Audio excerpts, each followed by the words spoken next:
They burst onto the comedy scene full of life, and sadly left us too soon. Did you know to say no in Australian, say all the vowels? No. Welcome to WatchMojo.com, and today we're counting down our picks for the top 10 comedians who died too soon.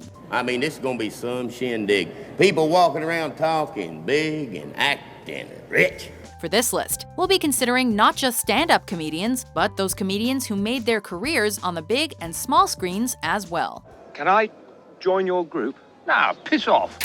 Number 10, Sam Kinison. Thank you. My name is Sam Kinison, and I like to do this to mic stands. First up is a young comedian who started his career as a Bible-thumping preacher in Oklahoma before turning his anger and passion to comedy. Women, if you like something a certain way, tell us about it. Fill us in. Give us a clue! You don't have to watch many shows before you start to appreciate Sam Kinison's intense performance style and trademark scream. Sam, you sound a little bitter about your two failed marriages. Bitter? I'm sorry, Chuck, if I let a bitter tone out.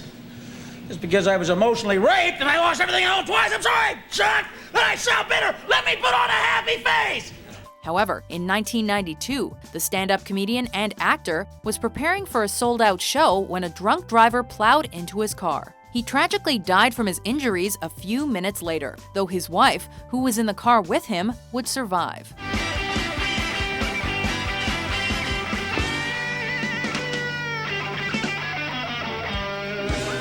Number 9, Andy Kaufman. So first, I would like to imitate Archie Bunker. You stupid. Everybody so stupid. You meathead, get out of my chair. Our next choice made his name as a deeply unconventional comedian after some of his stand-up performances were broadcast on Saturday Night Live, before he made appearances on shows like Taxi and Late Night with David Letterman. His routines were all about subverting audience expectations, and he loved performing pranks. One of his most well-known achievements is performing an incredibly good Elvis impression in his foreign man persona.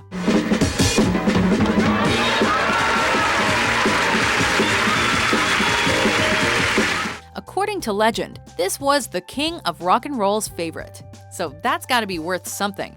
Unfortunately, kidney failure caused by lung cancer would take his life in 1984. Unless you believe the conspiracy theories. That's it. Good night. I'm closing it, forgetting about the whole thing.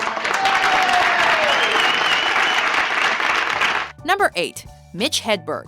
I used to do drugs. I still do, but I used to too. Known for his vast arsenal of one-liners, Mitch Hedberg was set to take the world of comedy by storm when he died of a drug overdose in 2005. You, buy something or get out. I've got a big wedding coming in. Frank, you don't have a big wedding coming in. Oh, did I say wedding? Because I meant to say buy something or get out.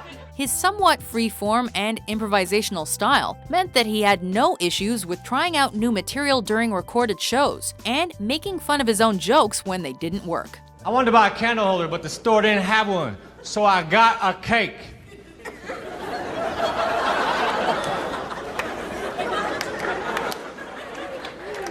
Man, y'all gotta get into my jokes harder. No. Even though Hedberg didn't leave us much material, what we do have is hilarious to watch. One time a guy handed me a picture of me and said, here's a picture of me when I was younger. Every picture is of you when you were younger. Ain't that about time someone said that? Number 7, Bill Hicks. You're in the right place. It's Bill. Our next pick is highly regarded not just by fans, but also by his peers. Martin Luther King, murdered. Gandhi, murdered. Jesus, murdered. Reagan, wounded. One of Bill Hicks' favorite stand-up themes was to contrast what humanity was capable of with what it was actually doing. Take all that money we spend on weapons and defense each year and instead spend it feeding, clothing, and educating the poor of the world, which it would many times over, not one human being excluded, and we can explore space together, both inner and outer. His fierce passion burned through in every sentence and helped shape his routines into moments that could have you dying with laughter through his sheer conviction alone. I've been on the road doing comedy for 10 years now, so Bear with me while I plaster on a fake smile and plow through this shit one more time. All right? Unfortunately, pancreatic cancer would take his life in 1994 when he was just 32. Non-smokers die every day.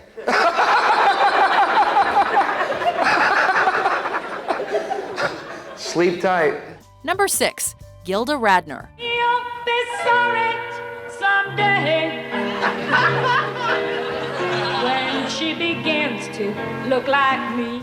This comedian and actress was known for the many popular characters she created for Saturday Night Live. Oh, you have a 16-year-old daughter in good health named Leanne? Yeah, that's me. And me too. I'm her sister Marty. I'm 15. I'm a figure skater. In these roles, she specialized in broad and obnoxious parodies of television stereotypes, such as annoying advice specialists and news anchors. Hello, I'm Bubba Wawa Wadge. These characters allowed Gilda Radner to create hilarious and accurate caricatures that helped cement her place in the world of comedy. The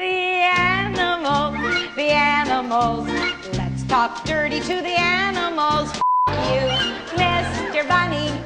Eat shit, Mr. Bear. When she died from ovarian cancer in 1989, her husband, Gene Wilder, helped to set up a cancer foundation in her name so that her legacy would live on. I saw you this morning, but my mom made me flush the toilet. Whoa, more nuggies for that. Number 5, John Belushi. Oh my God. Everybody needs somebody to make him or her laugh. And for many people, that person was John Belushi. I would like to feed your fingertips. To feed your fingertips. To the Wolverines. To the Wolverines. Notable for his riotous antics both on-screen and off, the Animal House star always brought a heaping dose of raw and vital energy to his roles. And that's exactly what made him one of the most interesting aspects of any film he was in. You gotta make that move toward redemption. You gotta go to church.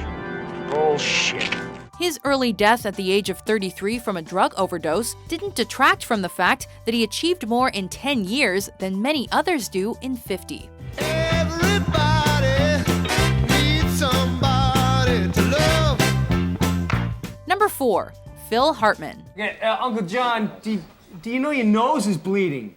Oh, Poppy, are you all right? I'm fine. Let me alone. Who you talking to, old man? Shut up, you street trash!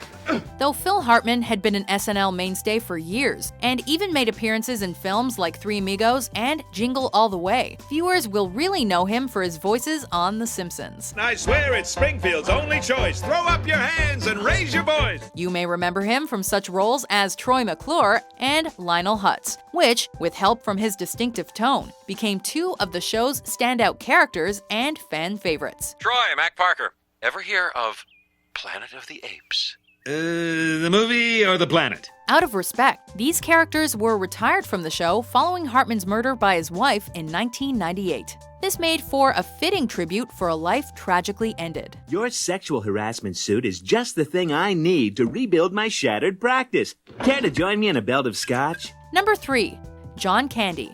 The last thing I want to be remembered as is an annoying blabbermouth. You know, nothing grinds my gears worse than some chowderhead who doesn't know when to keep his big trap shut. Anyone who's a fan of 80s and 90s films will recognize our next choice. 1 million space bucks! We'll be able to pay off Pizza the Hut! Give me paw! John Candy starred in beloved 80s films like Spaceballs, Planes, Trains, and Automobiles, and Uncle Buck. You're not. Give me a. Oh. Every role he took, he filled with contagious humor and energy. You have any idea how fast you were going? Funnily enough, I was just talking to my friend about that. Our speedometer's melted, and as a result, it's very hard to say with any degree of accuracy exactly how fast we were going. Candy could take the most terrible jokes and deliver them in a way that made you laugh anyway. And despite his death from a heart attack in 1994, he will be fondly remembered as one of the most lovable comedians of his day. I had a few hits a few years ago. That's why, just polka, polka, polka, polka, polka, polka. No? Twin Lakes polka, Damavuji polka, a.k.a. Kiss Me polka, polka twist. Number 2, Chris Farley. I thought you were trying to lose weight. Lay off me, I'm starving. Mainly known for playing people that are overweight through his SNL run, what a lot of people miss about Chris Farley is that he was capable of creating distinct and memorable characters that went well beyond his appearances on the sketch comedy show.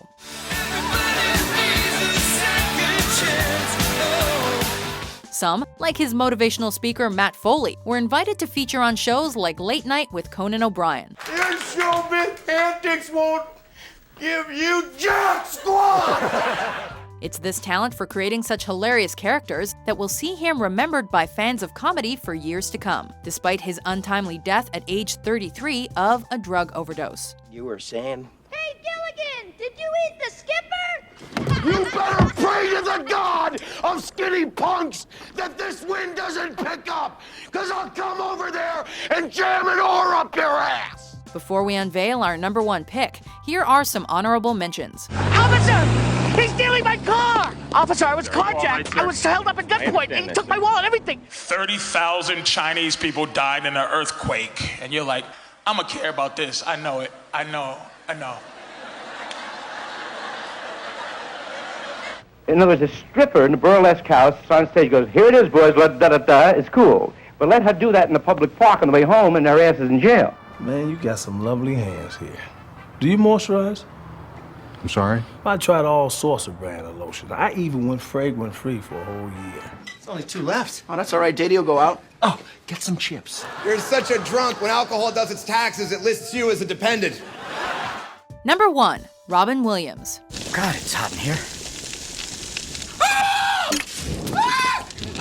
Nobody else comes close to the comedy chops of this legend. His skill with voices, his remarkable improv abilities, and his extensive acting range all place Robin Williams firmly in the world's hearts, and made it that much more painful when he committed suicide at age 63. Aren't you glad you didn't see this at the surgery? Hey, Dave, it's me! But the most truly surprising thing about our top comedian was his skill at dramatic roles. I love you without knowing how, or when, or from where. Robin Williams' warmth and ever-present humor made the viewer really care about what happened to his character in films like Mrs. Doubtfire and Patch Adams. And it's thanks to those kinds of performances that he'll be remembered forever.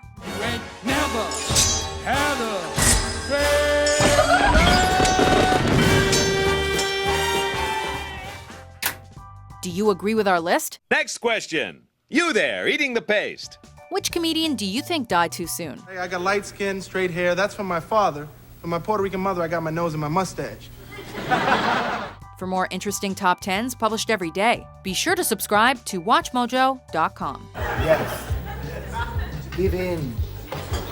Give in to your cravings.